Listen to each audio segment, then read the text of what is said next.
bil, svona hér bil, já hér bil, en við kyrjum samt áfram öll í verkamanna kór. Við syngjum hippity hæ og hippity hí, svo verkmannar í kjósendum í, hérna rétt eftir áramót verða kosningar, við munum þrauka það öll og kjósa á ný. Ekkert hjólundir ríkisstjórninni, hún áfram skröltir ei meir, á bólakaf í skuldabenn, hún sekkur enn, já sekkur enn, samt við kyrjum í verkalýðsins kór. Við syngjum bæ, bæ, bæ, bæ, bæ, við vinstri græna sæ, og frjálslyndir segja hæ, og Össur af Kolbrúnu eða Steingrímur verða ráðherra næst. Hér, í þessu glæsilega 670 fermetra einbýlishús í Garðabænum, með sundlaug, gróðurhúsi og 4 bílskúr, hafa nokkra mánaða skeið búið hjónin Þórður Bertelsen og Unnur Kvandal.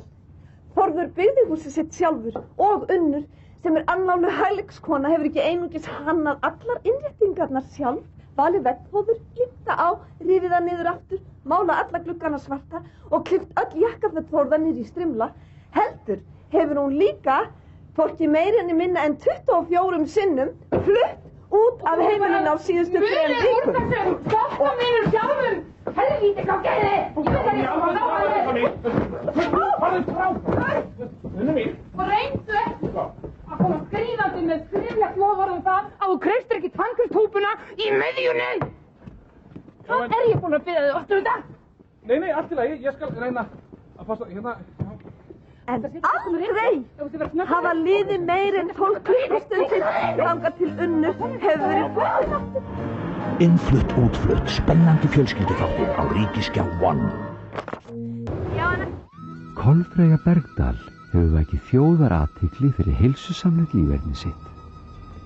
Ég vakna klukkan 4 á hverju morgni, fæ mér bolla af sónu vatni, með öllítið af sölum úti. Spjalla svo lítilega við litlu bóminn mín. Góðan dag, góðan dag, góðan dag. Og klukkan 6 fer ég svo í kyrja. Á meðan hafrarnir að spíra, tekur Kolfreyja nokkra jarma jógaæfingar og spjallar síðan með vini sína. Það svo áríðandi að vera í góðu tilfinningarlegu sambandi við það sem að nærist á. Síðan dreipir Kolfreyja á blómadrópunum og hann fjallar síðan kristallinn sinn til að hreinsa orkustöðvarnar og ná sambandi við sjálfur í sér. Eftir hádegi á leiðin í heilun og árunudd heilsar hún upp á vini sína, Álfana. Já,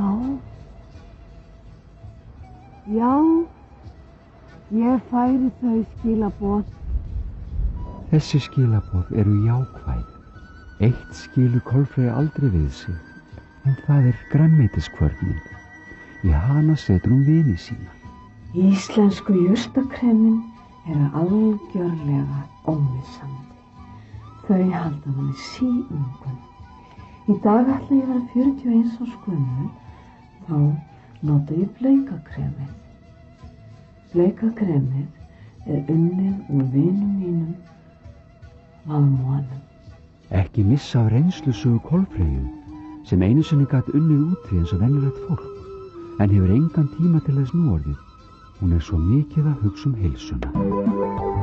Það erum að byrja á alveg glænýju fagi. En það lífsleikni. Fag sem undirbýr okkur fyrir lífið. Og allir sem vilja ekki verða undir í þjóðfélaginu ætti að leggja sérstaka áherslu á þetta fag. Og þá byrjum við. Hlutabréfamarkaðurinn heitir Tíminn í dag. Og nú spyr ég, hvaða erlenda hlutabréfamarkað best að skipta við? Nasdaq. Svo næst besti Dow Jones. Hann ógeðslega góður. Hann bara miklu hættulegri. Já, mikið nú heituglegur. Eigum að segja öll saman. Dow Jones. Dow Jones! Já. Ég á byrjuð díkót og sko, maður sagði mér að ef maður ætti byrjuð díkót þá þurftum við alltaf að vinna framar. Jæja, en segi mér, hvenær best að kaupa bréf? Maður kaupir þau þegar þau eru lág og geymir þau þangað til þau hækka. Og þá selur maður og græðir. Afi minn, hann hringir oft í gamalt fólk og biður þau að selja sér bréfin sín sem heita Óskapar þjóðarinnar. Það er líka skipafélag, hann er ógeðslega ríkur og hann segir líka öllum að kaupa í FBA af því hann á í því. Já, og hver er svo tilgangurinn í líf okkar? Að græða meira en í dag.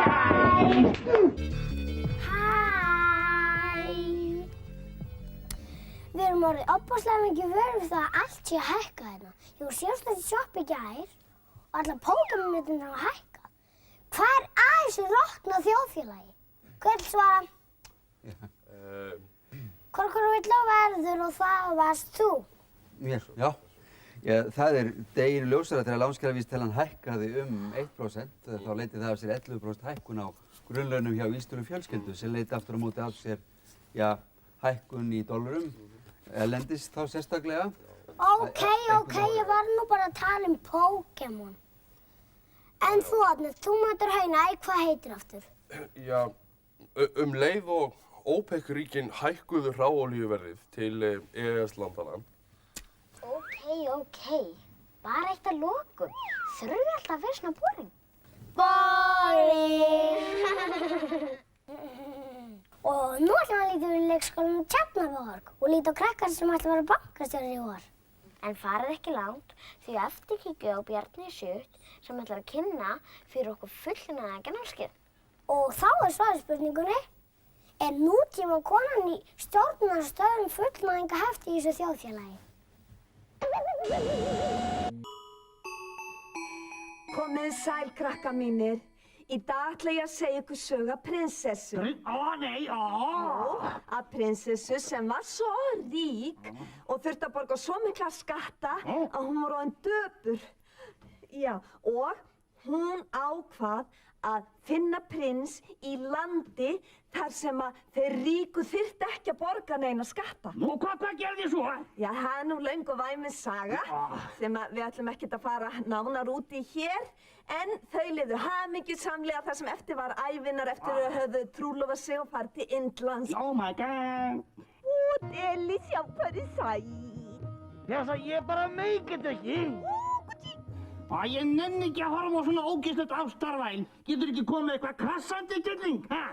Við ætlum einmitt núna að skipta yfir í grunnskóla. Ég klikkast. Í dag erum við að byrja...